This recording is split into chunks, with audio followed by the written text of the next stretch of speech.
Good afternoon, ladies and gentlemen.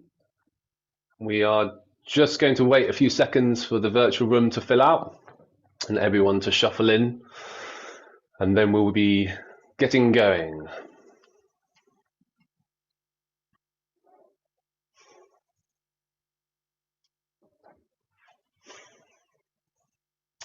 Okay, I think we will start. Thank you very much for taking the time out to join us this afternoon. It's my great pleasure to welcome you to the last session of the Electricity Storage Network Annual Conference for 2023. I'm sure we'll be back in 2024. And for those that didn't manage to make it, it's on the screen there. So on Tuesday, we had a session at the IET in London on embankment. It was a really good chance to kind of meet up with members, see representatives from BEIS, the industry, National Grid ESO, and many other stakeholders come together, and some fantastic discussions. Definitely a really good buzz in the room, over 150 in attendance, and that was a very successful event. So we'll definitely be replicating that again this year. And thank you to our sponsor members for allowing that to happen. So that's Road Knight Taylor, who we have a representative on our panel today. Fluence, Ethical Power Connections, Schneider Electric, and Ampex as well, who we have a representative on our panel this afternoon. So a big thank you to those. And so, yeah, we've also been running a series of other sessions online, and this is the final one on grid connections. So hopefully you're in the right place and you're looking to hear about grid connections. Is a revolution or evolution for electricity storage on the horizon? And so all of the other sessions are going to be available on the event webpage. So if you've missed them, you can catch up anytime. We've kept them all free, and all the recordings will be free. Again, big thank you to our sponsors for allowing us to do that. So that's the nature of it, and we're looking to kind of share and make sure that it gets spread as widely as possible. So a very quick introduction to myself and the Electricity Storage Network, which I should have done up front. So I'm the Electricity Storage Network lead, so a main point of contact for members. And the Electricity Storage Network is the voice of the electricity storage sector in the UK. We have over 60 member organisations across a whole range of different sectors, from optimizers to asset owners to developers. Yeah, the whole gamut, and we focus on grid scale storage particularly. And clearly, grid connections is one of the main topics that's been coming up. It came up on Tuesday in the in-person conference, and has been coming up in our working groups. And we've got over 5 active working groups, a couple more that are going to be starting in 2023 for our members to engage in.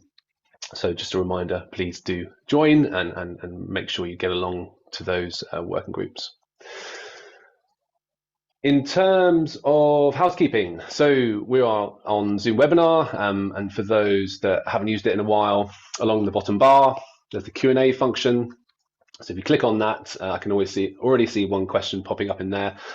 Me as chair, I'll be monitoring that and making sure I try and thread in any questions that we have within the Q&A aspect of Zoom. So please do use that.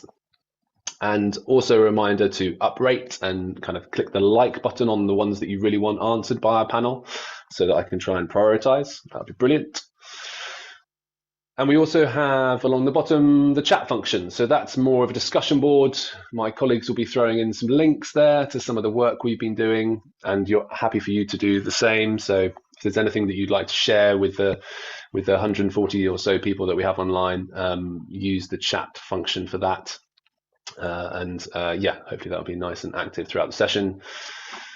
And we will be recording, as I mentioned, and sharing the recording on the event webpage shortly after the end of the session. So no need to frantically write notes all the way throughout. You will be able to kind of refer back to the recording. But panel, don't let that hold you back, because we're keen to have an open and a great discussion, varied discussion. So just to get us kind of going and get us on the right page, I thought I'd just introduce what we're doing in terms of the electricity storage network on connections. So firstly, we have a Grid Connections working group, which meets quarterly. That is a joint regen and electricity storage network working group. We've been covering a whole host of different aspects of grid connections. Most recently, we had Susanna from the National Grid ESO discuss the GB connections reforms and some of the impacts of that, and the upcoming one we have on the 23rd of February. I think we'll be kind of looking at some of the kind of opportunities for newer types of relationships between electricity storage and the DNOs, and some novel ways of looking at that. So yeah, if you're keen to join, we'll be sharing the links after this. Please do get involved. And the second aspect down there on the slide is we're working very closely with National Grid ESO, Energy System Operator, and thank you very much for Andy for taking time out to join us this afternoon.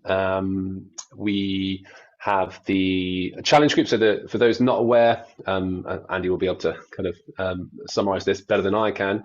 There is a kind of open connections reform project, which is looking to pull together a kind of new process for connections, and has a particular focus on battery storage and electricity storage in general and the connections there. So which is why we've been particularly interested in getting involved. And Regen is going to be hopefully an active member on the challenge group, which has been formed. So I thought I'd just highlight that. And we also last week held a kind of a quick workshop specifically looking at battery storage, electricity storage connections, and some of the kind of practicalities of how those might look in reality, the non-firm nature of the kind of new offer that might be coming out from the ESO. So there's some more information, and there will be more workshops upcoming. So if you're interested in getting involved in any of those, drop me an email, or yeah, best way to drop me an email, and I can make sure you're on the invite list. Just nip to the next slide. The other aspects we've been doing is just generally trying to kind of increase the awareness of the grid connections problems. And back in December, we did an open letter with the other energy trade associations to grant SHAPs, and we'll share the links to those in the chat, and with the follow-up email as well. And we had a response recently from the Energy Minister, Lord Callaghan, which was actually more than 2 lines, so that's encouraging. It was a reasonable response, and some really good points made within his response. So yeah, that's a kind of general industry, pulling that together, and Regen led that joint trade association open letter. So we're trying to do that as much as possible. And the second point there around the template letter for members. So we have a kind of Word template. Again, we can share that in the chat. Excellent, thank you to my amazing assistant there, and colleague. So you can use that to send it to your own MP, and try and kind of up the ante in terms of grid connections being a kind of crucial area for more work to be done. And we're hopefully going to unpick some of the things that might be done over the next 45 minutes or so. So final slide from me is on, so we've pulled together all of the available data set, and it's kind of like a dashboard for how big this pipeline is. So how big is the pipeline of electricity storage projects that are looking to connect? And this is slightly old data, but not too old. It's October last year. For the latest data sets, and the total is obviously ginormous. It's 90 gigawatts we estimate, but it might have gone up since then, and Andy might have some more up-to-date figures than I do. But that's across distribution and transmission, crucially, because the transmission data is pretty clear in terms of the tech register, but the distribution registers are a little bit collated, so it takes a little bit of effort to pull them together. And there's a link to that in the chat right now, so you can go and have a look. You can have a look at the interactive map, And we've split it through different ways, and you can look through the panels at the bottom and yeah, unpick it yourselves and explore yourselves. So please do have a look at that. And if you've got any comments on improvements, we're going to be making some updates to it. That's only a beta version, so a better version. We'll turn it into a better version in the next few months. So please do share any comments on that. So that's quite enough from me. I'm just going to introduce our panel now. So we have a fantastic panel for you, as you would hopefully expect. So first up, we got Pete Aston from Road Knight Taylor, and he's going to be obviously as an independent grid connections consultancy, give us a really good view of what's going on in the sector around grid connections. We have Irina from Ampex, and she has some new technology and definitely giving us that kind of technology aspect to the panel. And obviously also, as part of her group, has some really significant battery storage projects. We have Steph from Aura Power, a very big developer in terms of lots of distribution and transmission assets looking to connect, so definitely coming from the developer angle. And finally, we have Andy from the National Grid ESO, the crucial party that's hopefully going to be bringing this all together and is at the moment putting together some really significant reforms and trying to kind of push forward the industry to do some slightly different things, and a very interesting time for the connection space. So a really good and wide-ranging panel of experts for you to for this discussion today. I'll just do a quick reminder that please do get your questions in through the Q&A function. I see a couple already there, but if there are any more, please do drop them in. I will go around the panel now and ask them to introduce themselves, their organization, and kind of what their role is, I suppose, in the connection space and how they see the connection space unfolding and evolving at the moment. So if I start with Pete. Hi, Ollie. Thank you for having us on, and nice to virtually be with all of you, who are a lot of you as well. So it's good to be here. So obviously I'm a consultant working for Road Knight Taylor, and we are sort of very much focused on connections to distribution and transmission for both generation and demand connections. So sort of typically from 5-10 megawatts all the way up to hundreds of megawatts of connections, supporting developers as they go through that connections process, which can be really challenging. My background, I was with DNOs for 20 years, finished with WPD, now NGED, as the primary system design manager, covering sort of new connections and reinforcement works for all 4 license areas. So I've got background in DNOs and now helping clients get connected to the grid. And just a few, we see obviously lots of issues, but one of the key issues is really around the transmission space, which I'm sure Andy was going to pick up on and will pick up on through the webinar.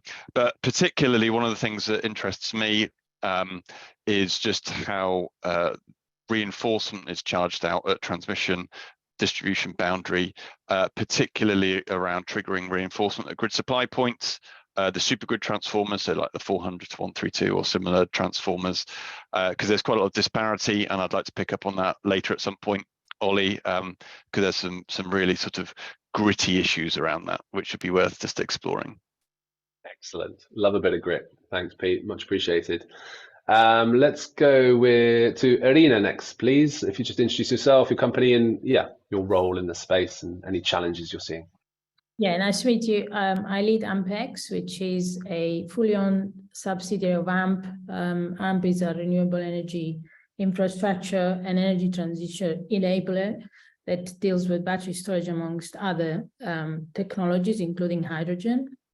And we are a digital energy platform player that has been going now for 3 years, so we're a relatively young organization. We don't really come in as a developer on this panel. We are a technology enabler and a technology innovator. And we've been essentially developing solutions that are interoperable and all managed by the same digital platform.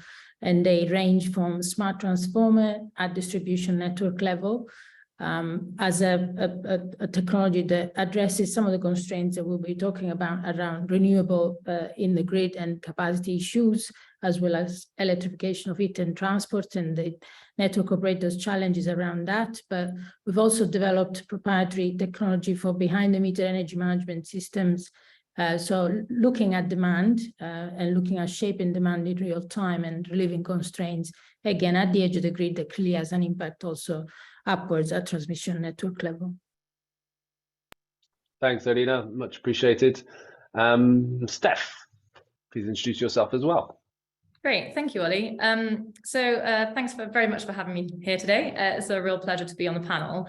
Yeah, I'm Steph, and I'm part of the development team here at Aura Power. We're based in Bristol, and we have a very active solar and battery pipeline in development. We're developing in about 7 countries, I believe, and the pipeline for us is in excess of 20 gigawatts. So it's been pretty high ramp rate there. Specifically on batteries, though, we've actually delivered over half a gigawatt of operational projects. That's across the UK and the Republic of Ireland. So yeah, it's been pretty busy for us over the last few years. In terms of where I kind of fit in Aura, my work is focused primarily on originating a project, so really starting it from the right at the beginning. So I find new grid leads, I arrange connection surgeries with the DNOs, we've had connection surgeries with the transmission operator as well. I'll then apply for a connection and kind of get the grid sorted out on that side. But alongside that, we'll be talking to landowners, sorting out all of the land rights, securing them hopefully, all while kind of broadly making sure the site has half a chance at planning. So it's a lot to kind of juggle, but it's all good fun. And I'm here today, as you said, Ollie, to bring my perspective on being a renewables developer for both distribution and transmission. And also to kind of bring up some of the challenges that we've faced as a company. And I'm sure I speak for other developers in the space, who are looking at similar challenges. So, I know there's loads of things happening with ESO and within the DNOs that's really positive, but I think there's lots and lots to improve on. And I'm looking forward to hearing from the other panelists and what they think as well. Great, thanks, Steph. Andy. Yeah, hi Ollie, hi everybody, great to be here this afternoon. My name's Andy Wainwright, I'm the head of whole electricity system at the ESO. So I think it's probably just worth always taking the time, because we're a relatively new organisation, explaining where we fit. So as the electricity operator, we're responsible for moving the electricity around the country safely, across the transmission system. We don't generate or sell electricity, and we're not responsible for the actual infrastructure. So we're very much in that residual balancer role. In the connections process, we're the parties responsible for managing the demand and generation contracts at the transmission level. So, this is very much an area that myself and my colleagues are very interested in. My role within the organisation is very much looking across the transmission distribution interface. So I lead our work on the transition to more active distribution networks, what it means for us as the ESO, and putting through some of the key enablers that we need to facilitate that. A big bit of my work at the moment, and my team's work, is around facilitating connections, particularly for those local generation projects that are seeking to connect to the distribution networks, but have an impact on the transmission system.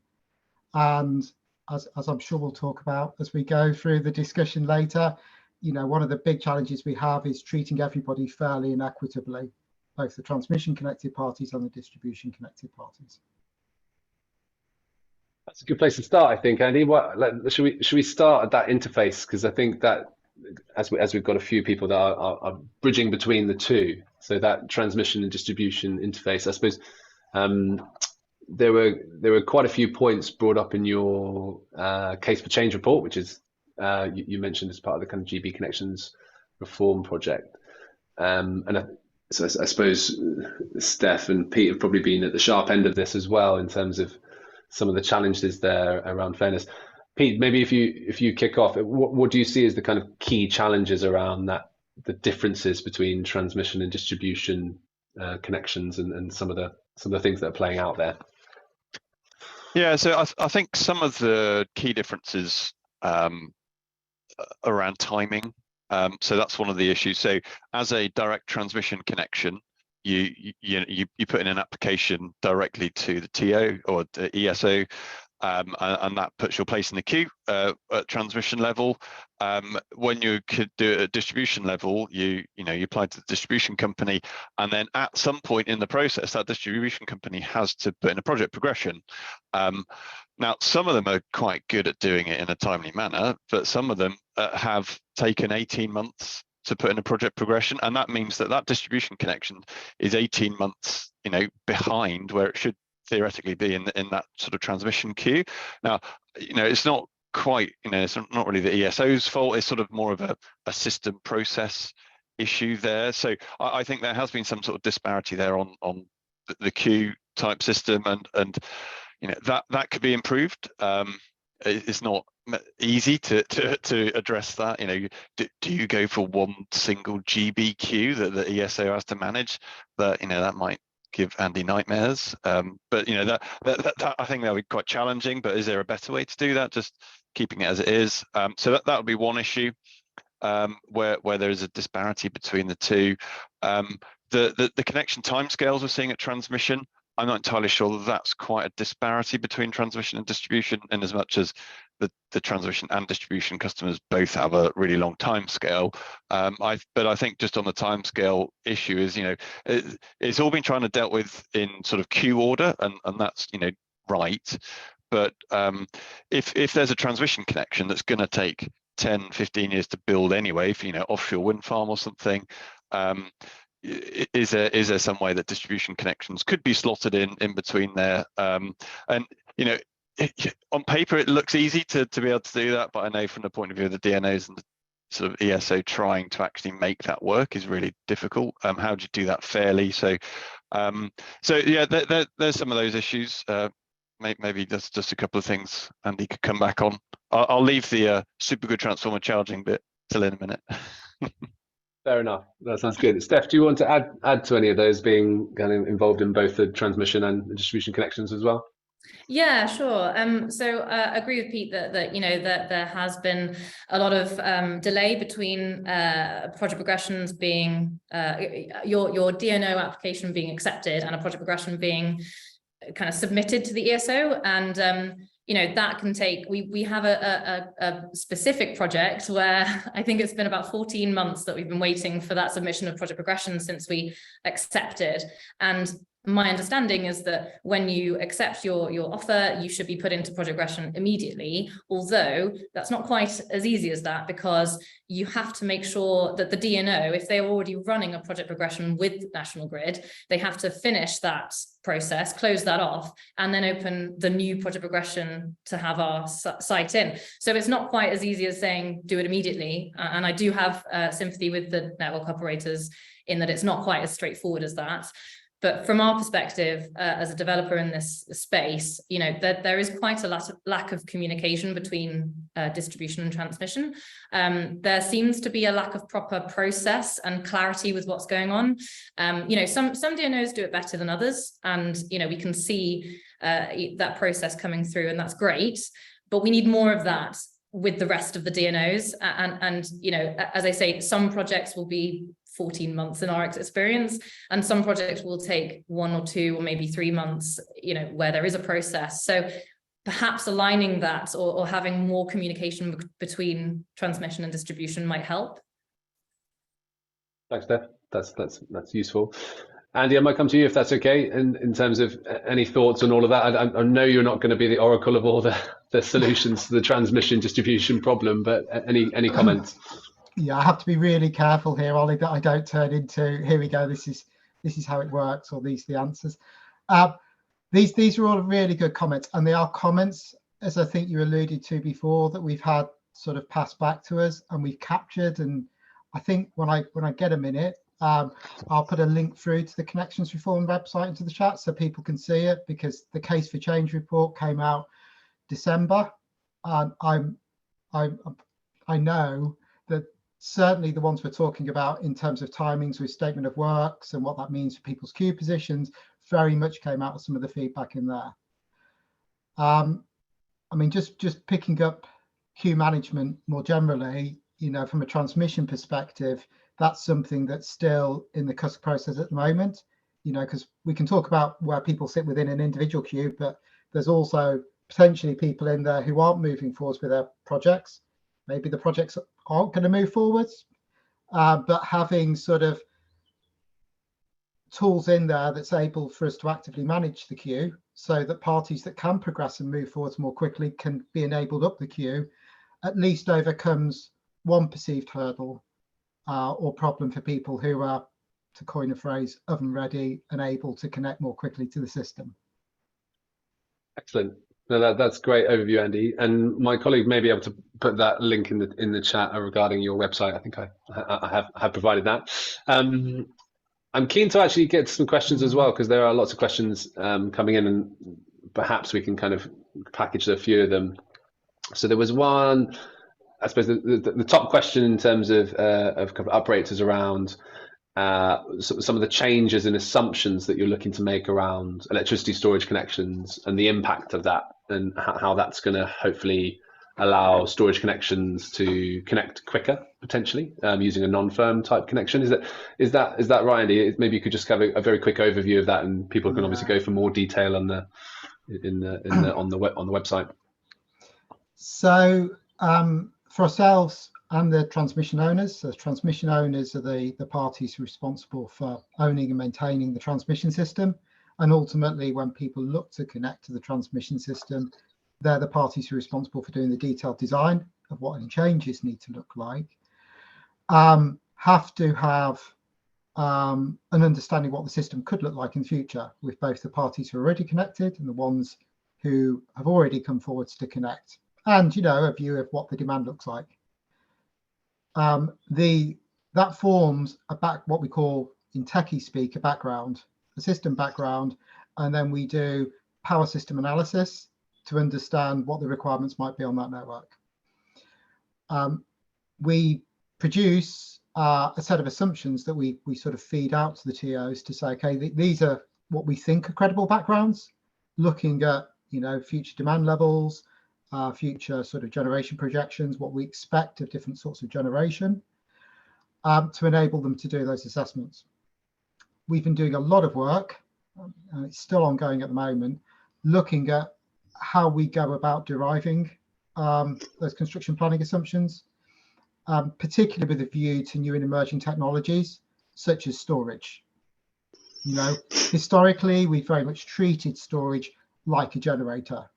You know, that's because at a transmission level, I wouldn't quite say we're indoctrinated, but we see something that exports power as having a transmission entry capacity, a tech, generator, storage when they apply, also apply for a tech. So it's okay, well, therefore they could export power. We've stepped back from that, and we've said, okay, we don't necessarily think that's reasonable. You know, at times where we've got high wind output, high solar output, it's probably going to be unlikely, based on the evidence we've got, that storage would operate in that way. And we talked about, you know, at that point, there might be more at float, say, even taking a pessimistic view, and others on the call might disagree with that, even that assumption. But it's enabled us to change that CPA. So once you've sort of reassessed it, then you can sort of pass it through to the transmission owners, who can reassess the connections background and what it means for parties who are looking to connect. So we're hoping as we go through that process that will free up some additional capacity. It's not the only mechanism we're using. I've already mentioned queue management. I'm sure as we go through the call, I'll talk about some more. But it is one of the tools we're using to try and progress that. As you sort of mentioned as well, Ollie, the sort of side point we've picked up from that we're running with is, okay, well, that's how we set the studies, but actually, are there things we could do to get people storage connected quicker around giving them some sort of non-firm agreement? And I appreciate, and Pete can come in because he knows distribution much better than me. Non-firm means something much different, a distribution to transmission. So when we talk at transmission about non-firm, what we mean is there are points in time where people have restricted availability to export power. Okay. For transmission connected parties, quite often that's been written on an enduring basis into their bilateral connection agreements. For what we're talking about here is a similar sort of arrangement, but potentially time limited until transmission works are completed. So we're going through a process of understanding what that would mean in terms of how would we go about doing it in bulk, because I think the chart, and I need to have a look at your link, Ollie, with the 90 megawatts of battery, that's a lot. So, you know, we can't do that as we do with a few transmission non-firm with a control engineer ringing up a generator. We'd very quickly run out of control engineers. So we need to understand what tools we need in place to be able to enable that. And that sort of goes back to the fairness point as well. And that's the process we're working through at the moment. Excellent. Pete, do you want to comment on that in terms of the difference between non-firm? Yeah, just very, very quickly. I mean, at distribution level, for years when people talk about whether your connection's firm or non-firm, they're talking about how many circuits you've got into the site. So a non-firm connection would be one circuit into the site. A firm connection would be two or more circuits into the site. So you have the concept of connection firmness, which is really, you know, a very physical thing. And then you've got the concept that I think Andy was going through, which is really about access. And so DNO connections have typically been firm access. So if you connect a 5 meg generator, you could expect to have a 5 meg to use that full 5 meg export. You know, whenever your connection was available. If your circuit tripped off, well, then it wouldn't be available. But then, you know, but the concepts of non-firm access are coming into the DNO networks through sort of active network management and other things. So it's a much more widely understood concept. It's just really frustrating that the same terminology is used for both, and it gets a bit confusing in the conversations about firm and non-firm. Excellent. Thanks, Pete. I think it's so I was just going to say it might be worth noting as well that those construction planning assumptions that are going to be rolled out at transmission level aren't going to be rolled out at distribution level, or not at the moment anyway. So as far as I'm aware anyway, unless Andy knows different, but so, you know, a distribution company might not be able to make the same assumption about power flows down a 33 or 132 kV circuit in relation to a battery, because you might be you will be looking at a much reduced, you know, number of schemes, and there's quite a high likelihood at some point your battery will be exporting. So I think it looks a bit different at distribution and transmission. But I would be interested to know from Andy at some point whether those construction planning assumptions might apply at GSP level as well, or is it just wider transmission circuits where it would apply? GSP being grid supply point? Sorry, grid supply point, yeah. Yeah. Andy, do you want to come back on that quickly?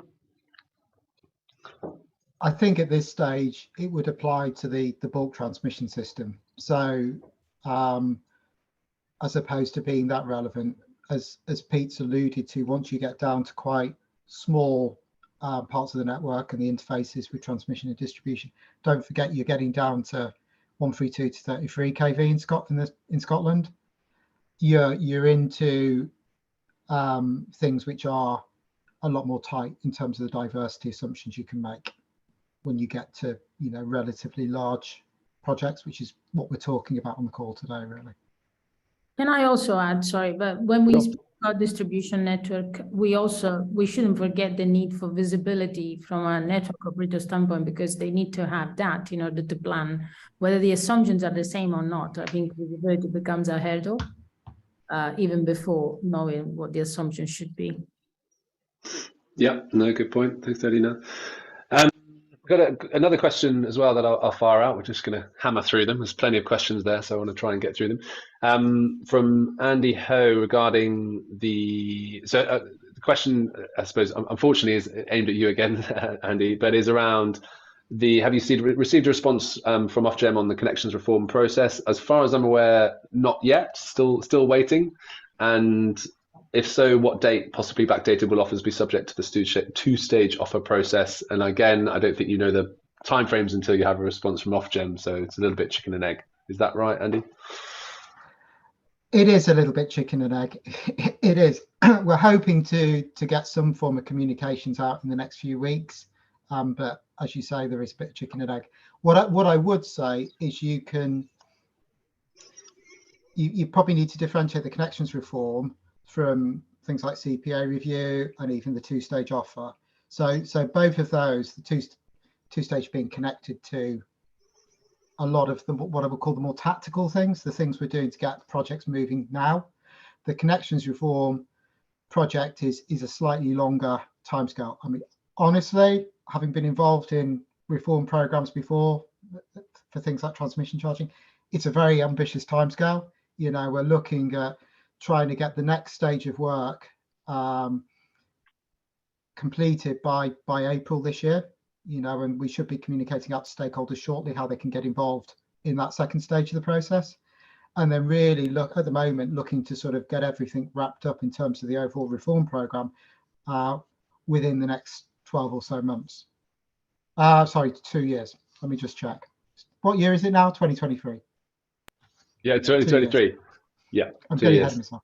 Yeah. No, that's okay. I think that process is I think that got mentioned on Tuesday, that like a code modification process, those rule setting process is lengthy and can take a lot of time. I will continue to try and fire through some of these questions. I think there was an interesting question around whether there needs to be a higher bar for submitting grid applications. So that kind of idea that perhaps there's a huge pipeline, right? And to what extent is that speculative? And I think, yeah, a few of the panel members have mentioned that previously as well. So and I know that there's a plan to do that at the transmissions level to kind of try and improve that. Steph, maybe you want to mention this initially, and because I know we discussed it on our pre-call. Yeah, absolutely. So I think just kind of quickly going back to the transmission distribution relationship there, one of the things that we feel is that if you're connecting to the DNO side of things, you know, you have to get your letter of authority signed with the landowner. You have to make sure that your land boundary is exactly the same all the way through the process. Can't change that. It's quite strict, really. And I think that really lends itself to developers who actually have done the work, have done their homework. They've found the land, they've worked out that it's going to have half a chance of planning, and they've put in a grid application on that basis, hoping that, you know, if everything aligns, which it should do, you'll get a project off the ground. So the kind of issues that we kind of touched upon earlier with project progression being delayed, and therefore transmission connected projects, if you go in directly at transmission, you don't get that delay, and therefore it's a bit unfairly advantageous to go in straight to transmission, even though it's more expensive to apply. You know, distribution level customers will be kind of left in the dark a little bit, whereas transmission directly customers will be given a date, and it might be a bit more forthcoming. So I think that's another reason why, you know, the floor in this part of the system, I think, is a good reason why you've seen such a huge amount of, well, number of applications that have been coming in on the transmission side. I mean, I think it's only really 1 year or maybe a year and a half's worth of applications. It's just gone straight up, hasn't it? Like, it's just insane, the number of applications. So, you know, that's probably why there have been you know, these transmission applications coming in, and why there's so many. In terms of speculative applications, you know, I want to give a little bit of a flavor of what we kind of deal with all the time, because I do go to the network, and we, you know, I've asked for a connection surgery recently, as in I think 2 weeks ago, and they said the first time they could speak to me is May, which is a long time to wait. But anyway, we're trying to have this dialogue with the grid network to make sure that where we are going to be applying for a connection is going to be viable, and not, you know, huge amounts of reinforcement and things. And the pipeline situation that we're seeing is that, you know, it's hugely competitive. Every time I make an application, we're in competition with another site, and it's like every time, and it might be more than one site. And there are a lot of BSPs, GSPs along bulk supply points and grid supply points around the country. So, you know, it's not just me, it's a lot of other developers all fighting for those connections. And at face value, you know, it seems like, oh, there's maybe 150 megawatts in front of us, or another 50 megawatts in front of us. But then when you dial down into some of these kind of applications, you see that, you know, I've seen ones where the application that the land boundary was either within or right next to a World Heritage site, which, you know, that's a red flag to me, because I don't think I'd want to be building anything near such a protected planning constraint. But then that's in the system. So is that going to get built? And then you've got other like 50 megawatt battery sites that are 25 kilometers away from their point of connection. Again, a 25 kilometer cable route is, from our modeling, going to definitely kill the site. So there are these snippets of, I'm not saying every single application is going to fall away, but I would say recently the number of speculative applications that are coming in are much higher than I'd seen before. And, you know, historically a success rate might be from generator making an application to ready to build and connecting might be a 30% success rate. I would say it's much lower these days. Yeah, that's definitely a kind of, I think ESO mentioned a kind of 33% success rate kind of going to completion and energization. Irina, I'm keen to kind of engage you here as well, because I know you're not necessarily that close to the kind of connections, but I know you've got some really, really big connections planned on the transmission scale within your business. Is there anything you'd like to add in terms of anything you're coming up against? Well, AMP is basically developing 3 of the largest battery energy assets in Europe, definitely in the UK, just about B6, 400 megawatt assets. So they're probably echoing everything that everyone else on this panel has been saying. And me as the technology, the digital energy technology side of the business, and focusing on the grid edge, clearly coming with different, more adjacent view to the challenges that you guys face. Clearly, battery energy storage, there's no debate on whether it is how needed it is to meet net zero targets. I think my angle, the angle I come into this is what are we going to do whilst we face the challenges of lengthy connection times, and we're looking at 15 years. We're looking at a queue that already exceeds expectations if you project it for the needs of the system in time. We're clearly not going to have to, we can't halt the efforts and just focus on the problem that is unsolved. We need to look at what are other ways to help the system. How do we leverage other untapped sources of flexibility, which to me is the solution? How do we unlock that? How do we get the distribution network influence upwards at the transmission network level where those challenges are more felt? And that's where we come in with some of the proprietary solutions that we've developed. And the focus for me needs to start being more on the demand side. There seems to be a lot of, well, if not entirely, the focus still on the supply side.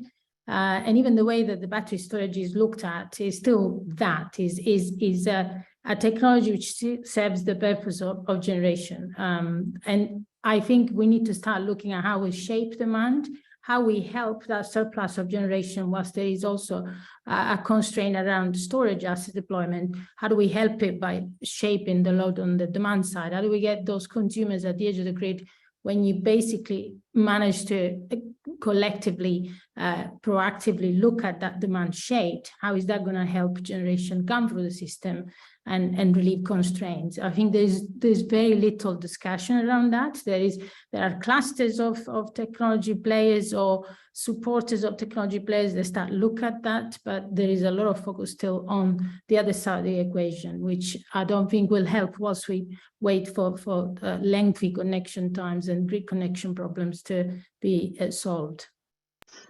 That's useful. Yeah, different perspective. Thank you. Pete, I'm keen to come to you as well, maybe kind of picking up on the speculation aspect, because I think that is an interesting one as to how much of this stuff is actually going to get built, from your experience and from your work. I think I agree with Steph, really. A lot out there is probably quite speculative. You know, just looking at that 90 gigawatt pipeline of batteries you were mentioning, you know, there's quite, I imagine, quite a strong possibility that not all of them will go ahead. And I was just looking at one of the questions, Ollie, which sort of just picked up on that point, really, which is, I think, was really interesting. Just saying, you know, there is a lot more in the pipeline than is actually needed already for net zero.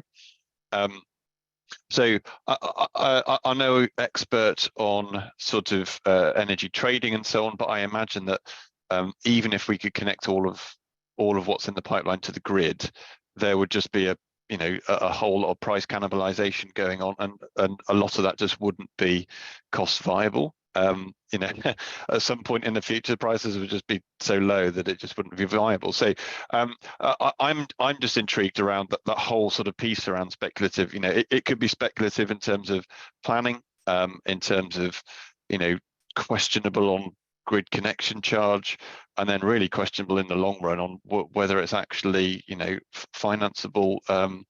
So I think there's a whole lot of that's in question.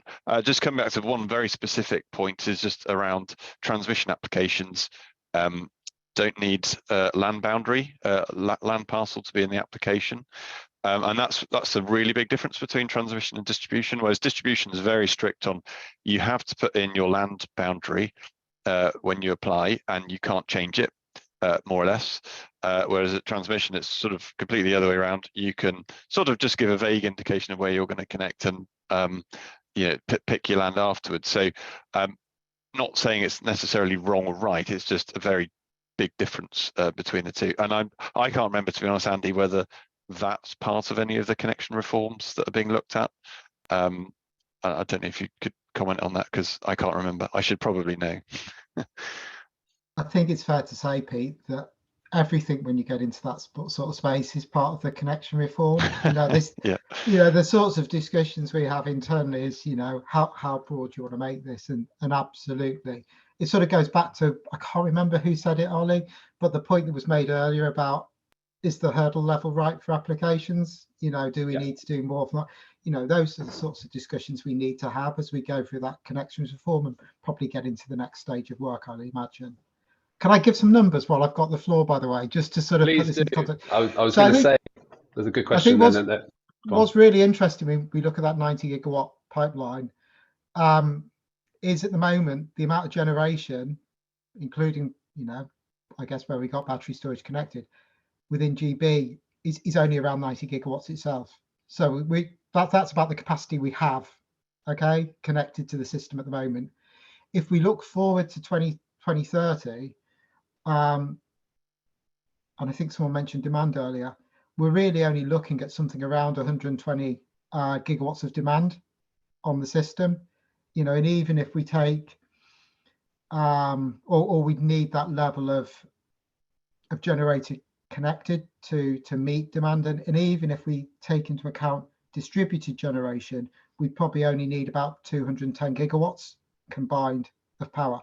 Now, to put that into context, the figures we've got from parties, both those 90 that are connected and parties who are looking to connect to the transmission system, so I'm not going to include the smaller parties connecting distribution networks here, we're looking at about 340 gigawatts currently. So I think it all supports, the points put forward before about there's a lot of attrition here. There's a lot of stuff that will fall away. It won't all connect. But shouldn't there also be, at this point, the absolute necessity to evaluate, rather than just, I think at the beginning it was you that said we need to be fair. Fairness should not be being equal about regarding these applications, or first come, first served. There needs to be an assessment of the benefits that each one of these projects brings to relieving constraints. And that probably links also to where exactly are they sited, what can be said to enable developers to have a better assessment of the impact that those assets are going to have on the system from a locational signal point of view, from a pricing point of view. So again, it's a whole host of issues that really at this stage should be coming towards developers in order for them to really make decisions which are investment savvy, and from your point of view to make assessments which are as close as possible to the representation of what the impact is on the system. Yeah, totally agree with that. And I think there was a question, a point that was made before around, so what are going to be the locational impacts of some of these reforms? So if you start using that kind of new assumption for 0 megawatts of batteries, where does that free up capacity in the country? Because that will there was obviously the pipeline is only in certain places around the country. So I suppose that ultimately it comes down to kind of effective queue management. And I know we mentioned that we're going to come back to queue management and some of the reforms in place. I suppose maybe if we can open that up a little bit. So what would we like to see more of in terms of queue management? Because I know there's obviously the ongoing CUSC mod that is putting a new queue management process in the transmission scale, and there's the existing queue management processes at the distribution scale. What do we need to see more of in that queue management process that we're not seeing now? If I go to Andy first. Well, I think the other thing we've got to add into that pot, Ollie, is the work we're doing on tech amnesty. So the actual bit where you incentivize parties who aren't going to progress, or maybe we're speculative to just get out the way, to put it bluntly, and allow other parties to sort of move forwards. That's still open at the moment. Okay, we're running it through to the spring. It's been quite successful. As with all these things, it's really, really quiet. You don't get a lot, and then it gets close to a deadline. Suddenly everyone goes, oh, quick. So we ended up in December getting about 5.5 gigawatts of parties coming forward, which is, that's quite a large number of people. And that's really, really helpful. So we're hoping that as we go through another good sort of 3-4 months, we'll get more parties coming forwards, and that'll really make a difference, because then we can move into the spring summer period and say, okay, what does that mean for people lower down in a queue? What capacity does that release? As Irene said, in different parts of the country. Excellent. Go on, Pete, and then Steph after that. Because I'm around queue management. So DNOs have got the milestones already in offers and have had for a while. One of the issues is that it's very difficult for DNOs to follow up those milestones, and it doesn't always happen. I know from experience of having to try and enforce them in the past, and it's difficult from a number of reasons. One is because there's resourcing levels in the DNOs, and probably at transmission TOs as well, is just very low. It's difficult to know whether that is a DNO issue, or is that a off-gem level issue, not giving the DNOs enough money, or just not enough people being out there to fill slots, whatever. But I think anyone who works with the DNO, Steph's example of, earlier, can't get a connection surgery till May. It sounds crazy, but it's not that uncommon to get that sort of response. So I think there's a resource issue, and the reason chasing up milestones is right at the bottom of everyone's agenda. And one of the reasons it's at the bottom of the agenda is because what happens when you clear out a scheme from the queue, you get another one coming in at the other end and filling the hole again. And so it sort of just gives you, in a sense, more work to do. So I'm not saying that's a good excuse for the DNOs. It's just, that's just a bit of the reality. So it's sort of bottom of the priority. But if you look at it from a overall GB level, it's actually quite important to do that and chase up milestones. And then there's the nuances around, well, has this customer actually failed their milestone? They submitted planning a week after the milestone was, well, that's probably allowable. So is a month allowable? Is 6 months allowable? And it starts to become a bit subjective. So it's quite a challenge chasing up milestones.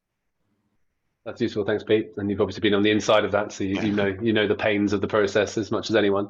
Steph, I'll come to you as well. Obviously, you're involved in the queues. What would you, and maybe if I kind of open this up a little bit more as well, because we're coming towards the end, what would you use as kind of like a key ask on queue management and generally around grid connections, but particularly around queue management, if that's okay? Yeah, absolutely. Thanks, Ollie. So yeah, I personally, as a developer in this space, I think that queue management is vital to get right.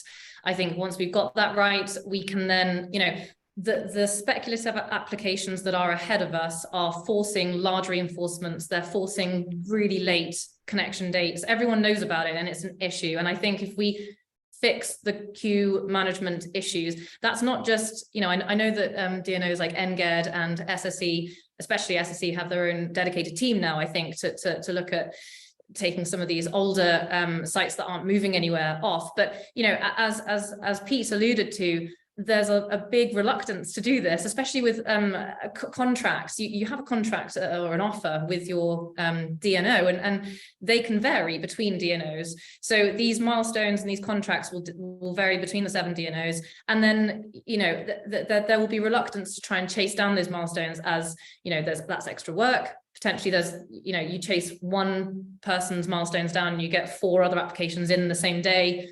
There's not enough time or things to help with that. I think one of the things that I would really like to see, so I think it comes back to the application. When I'm looking at a site, I'm looking at, is the landowner interested? Is there capacity at the connection asset, and can we connect? But also I'm looking at, if we put in a grid application, a planning application this year, do we think it's going to get through reasonably quickly? Do we think the LOA is going to be receptive to this? There's a whole piece of work on planning that we do before we even get into the grid application stage. And I think, especially for transmission, they don't quite have the same set of rules as you do for the distribution level. And so, you know, I understand transmission, and we are working on transmission projects as well. They will take longer because they are larger. So inevitably there will be a time increase there, but there needs to be a balance of a fair but robust set of rules. We look at the ENA guidance and there's a bit of a gray area there. And we look at our contracts and, you know, there's a bit of discrepancy. What do you class as evidence that it's moving on? And if you have missed the milestone by a week, does that mean that you can allow people, you know, there needs to be a bit more of a robust, but I say fair because it has to be realistic, because things can go wrong. Obviously, you want things to go in nice chronological order, but life's not that easy. Life's not that kind. So yeah, things might go wrong. You might have surveys that take longer. So from a whole development perspective, I think we need to kind of have a rethink of how we come across the milestone aspects and application requirements, milestones that are proper, that we all agree to. I think that will help with the queue management going forward. Useful. Thanks, Steph. Much appreciated. Alina, maybe if I come to you as well, I mean, as we're coming towards the end, maybe kind of some key asks that you from a technology perspective would like to see, perhaps around data and technology and implementation of that. I think from my point of view, listening to you guys, whilst these connection reforms are being, you know, the actions are being determined and they won't come into place realistically before 2025, when I look at the challenges around distribution network operators, they can't wait to see what happens after those reforms are in place, because in the meantime, the challenges are stacking up, and actually net zero targets are so very much focused also around the electrification of heat and transports. There is absolutely what hits them very, very hard in terms of challenges. So we need to absolutely also not forget, in fact, start focusing on voltage constraint management, capacity optimization, and technologies that address those, whilst we also absolutely try and relieve the constraints around enabling the deployment of battery storage at transmission level. We can't disassociate the two network segments and wait for distribution to just have, you know, be a spectator almost of what happens upwards or what happens around reforms before, you know, we act from other point of view with other technologies which are also cost effective and ultimately address the network reinforcement avoidance, which is what, at the end of the day, the regulator wants to see. Thanks, Alina. And Andy, maybe leave some of the last words to you as we rapidly run out of time, but is there anything that you'd like to end on in terms of a kind of a plea to the sector? I suppose you've been doing lots of engagement, so more engagement from the sector in the connections reform process? Yeah, I think we've absolutely heard, you know, the feedback. Hopefully, if you look in the connections reform, you'll see the feedback in there as part of the case for change document. Please, you know, do engage with us as we move forwards, both on the tactical works, you know, because there's going to be question points as we move forwards. So talked about some of the non-firm, where we really want something that works for parties who wish to connect, but also with the connections reform, the longer term stuff, because, you know, this is not quite a once in a lifetime, but it's certainly a once in a decade opportunity to get this right for people. So we need to make sure it's it works, and it's future proof when we're doing this longer term reform. So please, please, please do engage with that process. Brilliant. That's good words to end on, Andy. Thank you very much. Okay, we have actually run out of time, so I will just do a very quick outro in terms of the sessions. So thank you very much to the panel for their thoughts. So obviously the Electricity Storage Network is a member organisation, so please do join if you have not done so already. And those members that are on the call, please do engage. Make sure you kind of sign up to the working groups, forward on to the right members of your team in order for them to get along to our working groups. I think grid connections we're going to be doing a lot of in the next few months, so watch out for that in your inbox. And in terms of what's coming up, so we've got the next Grid Connections working group on the 23rd of February in the afternoon there. Those links will be shared out shortly, and as kind of mentioned in the introduction, we are going to be doing some kind of specific energy storage grid connection workshops ongoing as being a bit of a test bed for the ESO on some of the changes they're making and some of the kind of particular non-firm offers. So thanks for those that attended on Friday, and then if anyone else is looking to attend those, please do just drop me an email.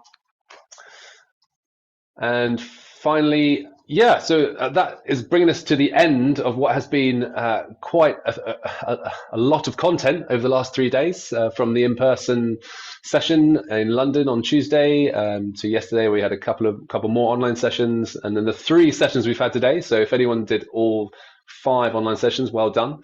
But thanks for sticking with us, and hopefully you enjoyed the content. The recordings will be left online so you can watch them at your leisure, and we'll be doing a lot more working groups over the next few months, and definitely be doing another conference next year, so watch out for that. And the final thing I will just say is a special thanks to our sponsors.